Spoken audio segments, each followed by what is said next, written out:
This is Axon, the Air University Teaching and Learning Center podcast. At Axon, we make connections between teachers, learners, and ideas in military education. The opinions, conclusions, and recommendations expressed or implied in this podcast are solely those of the speakers and do not necessarily represent the views of Air University, the United States Air Force, the Department of Defense, or any other U.S. government agency. Follow us online at www.airuniversity.af.edu/TLC or on Twitter at AirTeaching for more. Hello, I am Dr. Megan Hennessy. I'm the director of the Air University Teaching and Learning Center and the host of the Axon podcast, making connections between teaching and learning in military education. I'm very excited today to have with us Commander Andrea Cameron.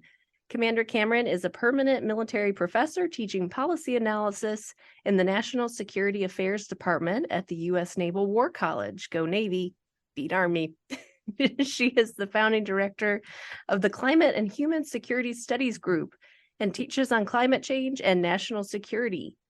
Now, this is Women's History Month, and I am super impressed by your educational background, Commander Cameron, so I'm going to go ahead and read it out. It blows me away. You hold a BA degree in political science from Marquette University, a master's in human resource development from the George Washington University, a master's in military operational art and science from the Air Command and Staff College, an EDD in educational technology from Pepperdine, and a Ph.D. in security studies from the Naval Postgraduate School. And if that wasn't enough, you are currently a Fulbright Scholar awardee in NATO security studies, joining us from Belgium today, where you are for the academic year. So I am so excited to talk to you. I want to ask you about all those degrees and your love of learning. But first, tell us a little bit about your Fulbright scholarship and what you're doing in Belgium. Thank you so much. I appreciate being included on this podcast. I'm a big fan of the work that you guys do. And anytime we can broaden the audience about teaching and learning in the PME community is just a fantastic opportunity. So really thrilled to talk to everybody today. I am, as you mentioned, sitting in Brussels, Belgium as a Fulbright Scholar. I applied for a teaching and research award in NATO security studies and took my area of focus, which is climate security, and chose to look at NATO and NATO member states because so many of our allies and partners are looking at developing climate security policies and practices right now. And we're doing it so fast. It's just a fast-moving field of study, and it's really exciting to be here. So I teach at the College of Europe. I teach a transatlantic climate security class, and I'm also doing research within NATO and a little bit more in the European Union as well, because so much of their policies within European countries are driven by both of those organizations. So what can the American military education system learn from what you're seeing in the institutions where you are? That's an excellent question. One of the reasons I picked Europe is because some of the European countries are ahead of the United States in thinking about climate security. They've clearly been thinking about energy independence for some time, but they've also just not engaged in some of the debates that we have about climate security. They've really embraced their whole of nation policies to address climate change and included the militaries in that. So they're very kind of aggressive. They have about 2 or 3 years ahead of us. So while we really kick-started the conversation at the start of the Biden administration, we have a lot to learn about how they've strategically messaged the importance of looking at climate security and embedding kind of operational advantages into their military by thinking about this ahead of time rather than after the fact. Mm-hmm. So what do you think you'll take back with you to Newport as you teach at the Naval War College? I like to do a lot of things at Newport. I have 2 different electives. One in particular is climate security around the world, where we look at how people are view their own vulnerabilities and what they're doing. So definitely learning from our European allies, what they're doing and bringing that back is wonderful. And another thing is I host events and guest speakers all the time. Thanks for sharing that with us. And I'm sure that your educational background, all those degrees that I listed off, which are so impressive, have definitely helped you for your Fulbright scholarship. You are an incredibly educated and intelligent naval officer. Can you share a little bit about how your educational background has prepared you for where you are now? Where I am in the Fulbright or where I am at the Naval War College? Both. Well, I was a surface warfare officer and then a human resources officer for a while.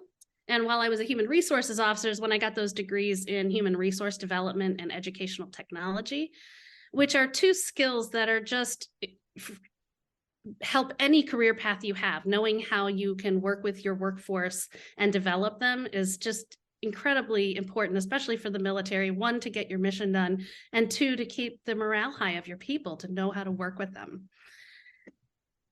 So I bring that into the classroom, and I particularly like the educational technology part of the Naval War College because during COVID, et cetera, I was able to kind of bring in a lot of this. I'm wide open to how to use technology to enhance the learning environment. So that kind of folds into that. And then on the subject matter expertise side with my Ph.D. In security studies, really enjoy just, obviously, I love the learning environment. I'm stimulated by it as a student, as faculty.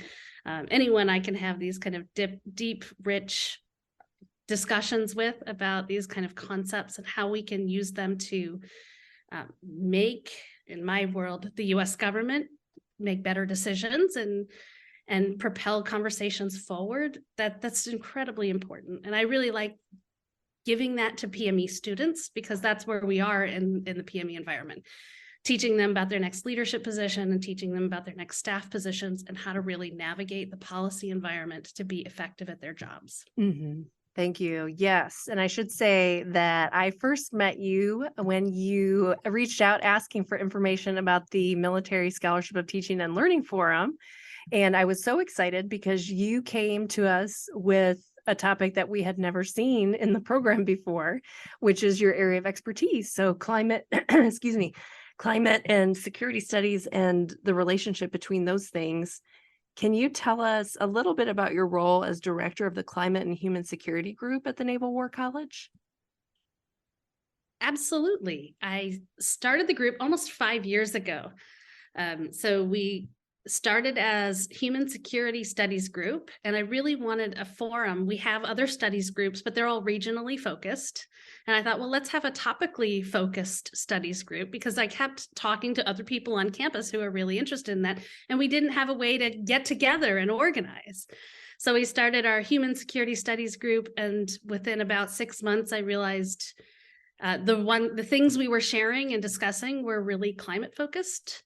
So we renamed the group the Climate and Human Security Group at the time, and we've been going ever since. And I just have about 150 members, internal and external to the college at this point, who are just really interested in following this work. What does one have to do to be an external member? You just have to tell me. Oh. So for you and all your audience members, if you go to our website, you'll connect with me, and happy to add anyone to the external listserv. Thank you. Now, it might be a contentious question, but I have to ask it since I've got you here, and I'm hoping that you can take a research perspective to your answer. Not everyone agrees on the importance of climate change or the existence of climate change. How do you handle that in a military education setting as a naval officer and as a scholar?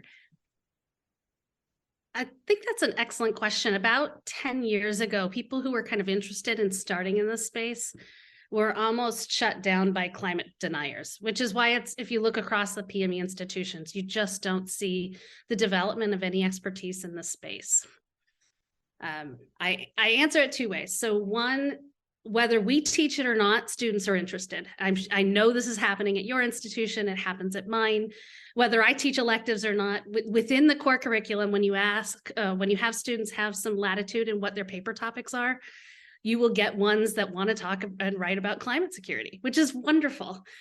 So one, the students are driving part of the interest, and two, just the global environment is driving it. I do agree with you that not everyone thinks it's as high priority as some of the other things we need to look at. And anytime you're talking about training or education, there's trade space. What are you not going to talk about because you want to talk about climate now? So I understand that argument. However, it tends to me, it's such a significant part of the security landscape going forward that it does no one any good. We don't actually do our job to fight and defend the nation if we ignore that part of the security environment.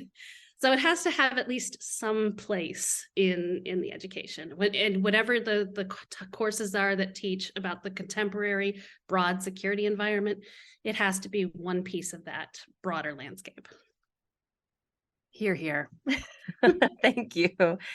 You answered that very well and diplomatically for what I was nervous about asking. So thank you. I've been asked a lot of times, a lot of ways over a lot of years. I can tell. Yes.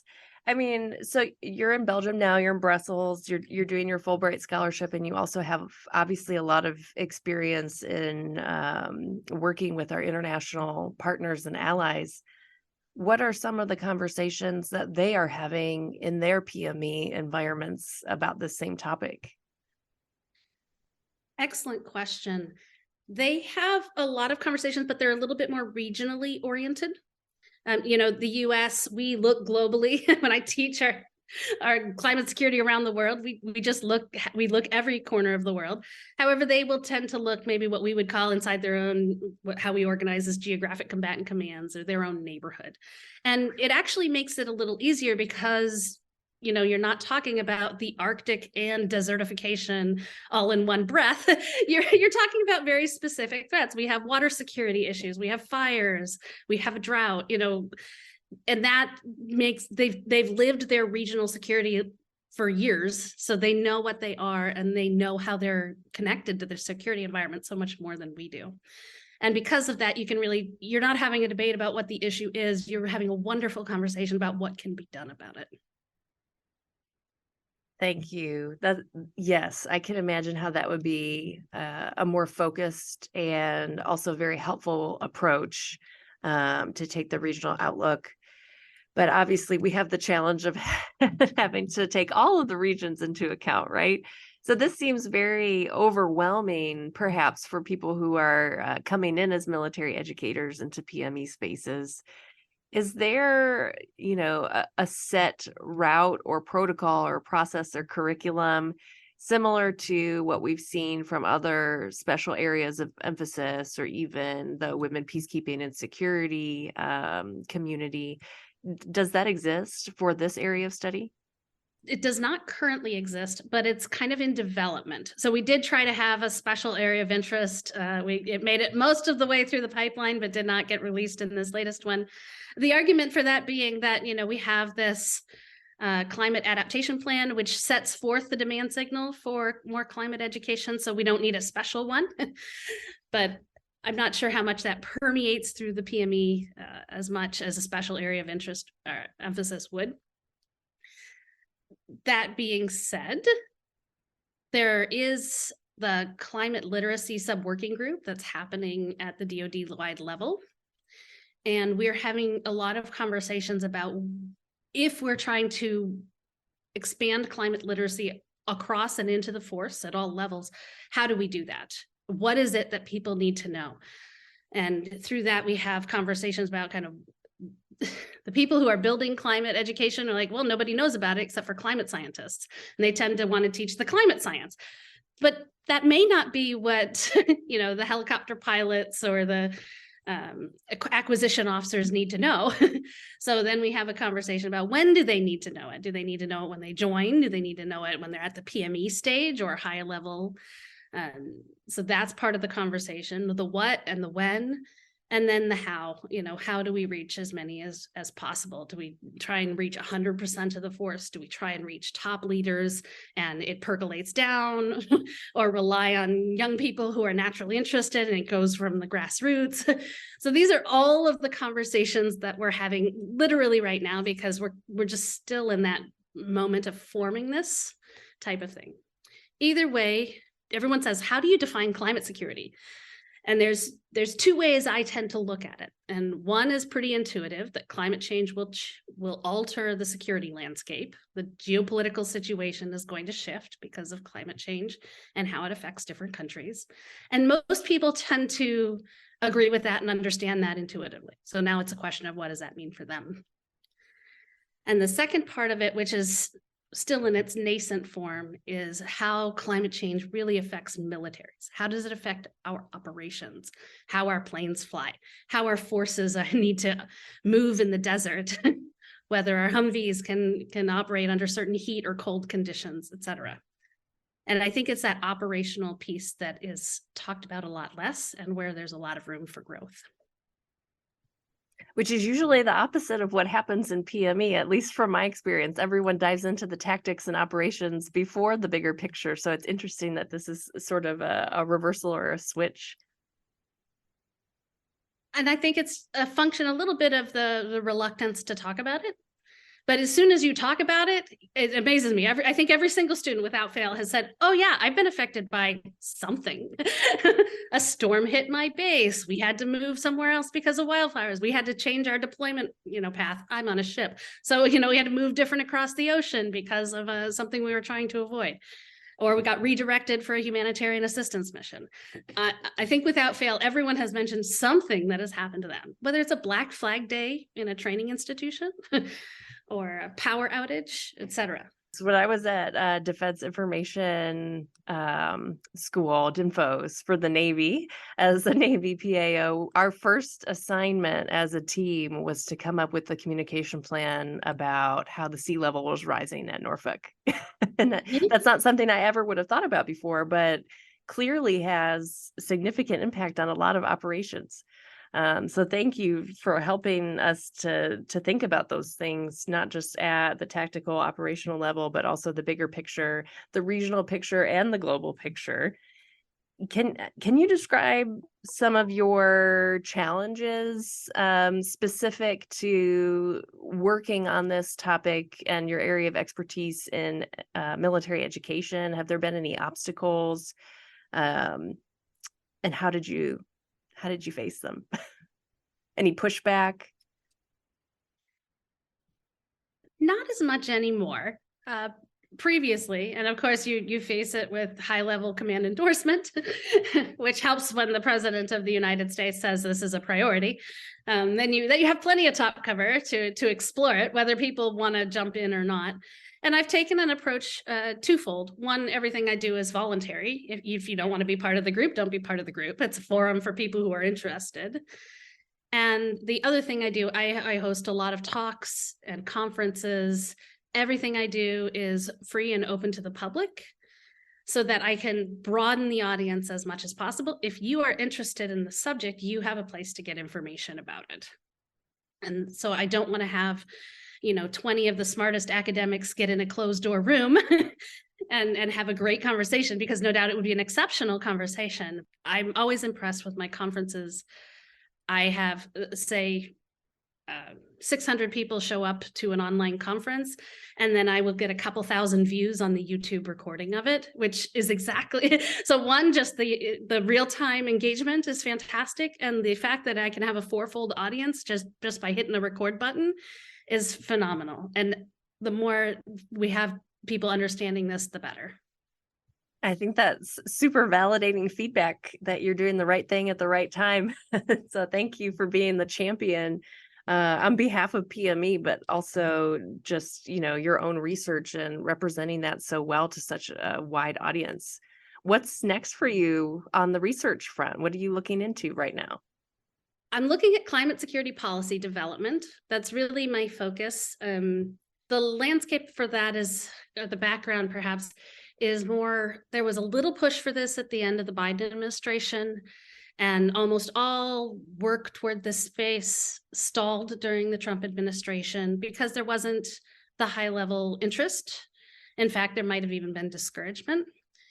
So we're really looking at kind of how do you institutionalize some of these things so that, as we're kind of we get to continue working in this space throughout administrations, because this isn't a political issue. It's just a, how do we do our job in this changing security landscape issue?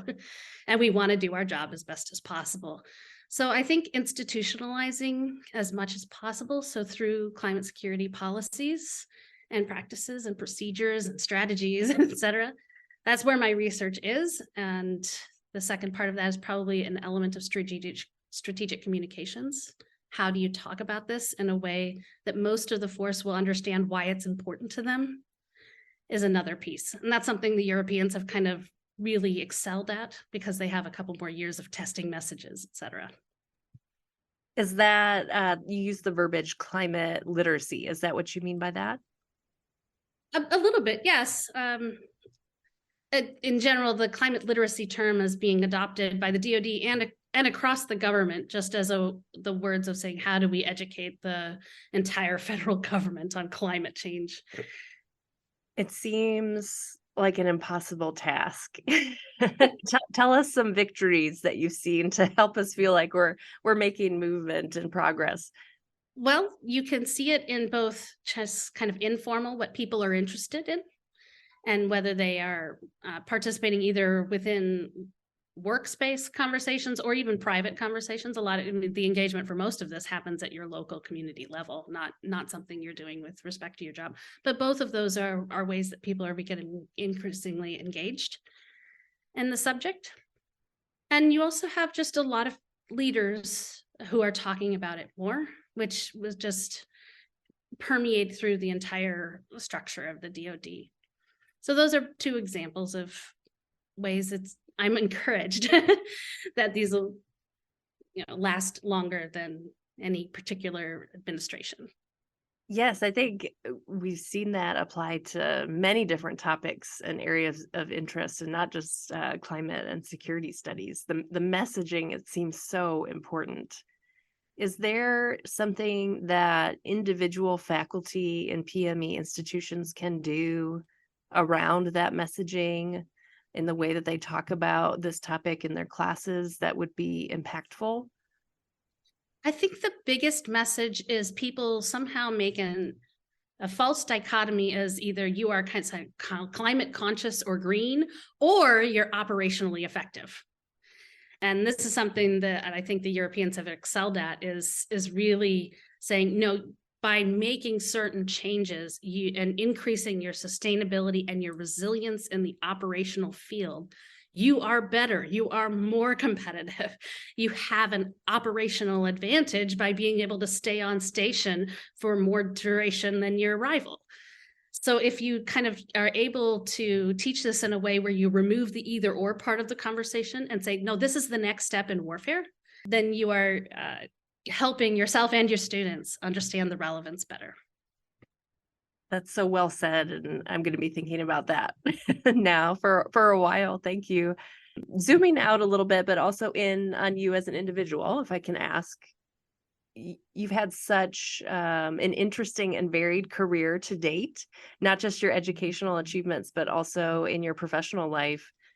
If there is, a young 01, 02 listening to this podcast who wants some advice from you about how to navigate, elements of their career, but also to keep sort of one foot in the educational space in terms of PME or military education and training, do you have any advice for them? Absolutely. And I think this is one thing the services do really well, is by embedding education into our pipeline. One thing not all officers stay in. So I just tell people to take every job they have and have them set themselves up for success for the next job they want. Sometimes you don't understand until you're older like me that, that job that you thought like, oh my gosh, this is going to be awful and I'll hate it, and this isn't what I signed up for. And you realize 6 years down the road, 3 tours later, it was the most important thing you could have done for your wayward career path. And it's not just my career path that's weird. Everyone has their own unique career path that is very rarely step by step by step. So if you take every job or opportunity, and at one point in my career, I had separation orders. I was ready to get out, but I decided to stay in I was getting a master's degree in human resources. I was going to do human resources on the outside. And then they created a human resources career community within the Navy, and I could stay in. It was wonderful. So it worked out in a way that keep doing what you need to do for staying in or getting out. Don't get your mind so locked in on one or the other. I'd probably kind of keep, everyone's ratio is a little different, and maybe not as simple as a 50-50, but 75% I'm going on my military career path, 25% I'm going somewhere else. Whatever your ratio is, keep both of those always in your head and do what you can in your current position to make sure that you're setting yourself up for the next one, whether that's educational opportunities or training or a certain collateral duty that some people think I never want that. But, sometimes I've gotten more benefit out of my collateral duties than my primary function. So all of those things are opportunities for you to kind of pursue both your professional and your personal interests within your career path. And I have to ask, how did you start down this road of your own interests in climate change and security studies? What kind of clued you in that this is something that you wanted to dive deeper in and to become really a thought leader in this space? One, I've been interested in environment since I was in high school, so many decades ago, but I wanted to do my dissertation on climate change and they told me no. So I guess I'm even a victim of someone they said, no, that's not something you want to do, which admittedly, it might have been pretty early in the academic space to do that. So I ended up doing humanitarian assistance, civil military coordination, which was a wonderful opportunity. I still do research in that space. And when you're doing humanitarian response, it's by nature response. You're after the fact, something bad has happened, and I wanted to get ahead of the fact. What are the policies we could put in place? What can we do to improve resilience on the front end so that you're not as impacted so much? So that kind of just led me more from response into a more proactive way of looking at it, and that drove me to the climate security dimension. Well, the Navy and the Naval War College are lucky to have you, ma'am. Last question for me, and it's a really fun one. Tell us about Brussels. What do you love? Well, what did people say about Brussels? It's the beer, it's the chocolate, it's the French fries. They're not French fries here. I said it wrong. They're Brussels fries. So we are enjoying the beautiful Brussels weather and the amazing opportunities we have to travel all around the country. I was fortunate enough to bring my husband and two of my children with me, and we're having a ball. Oh, good. Well, thank you for making time for the Axon podcast today, ma'am. Thank you very, very much, Commander Cameron, and we wish you the best of luck in the remainder of your Fulbright scholarship. Thank you. Thank you. I appreciate the opportunity to talk to you today. Thank you for listening to Axon, the Air University Teaching and Learning Center podcast. Stay current on these and other ideas in military education by following us online at www.airuniversity.af.edu/TLC or on Twitter @AirTeaching.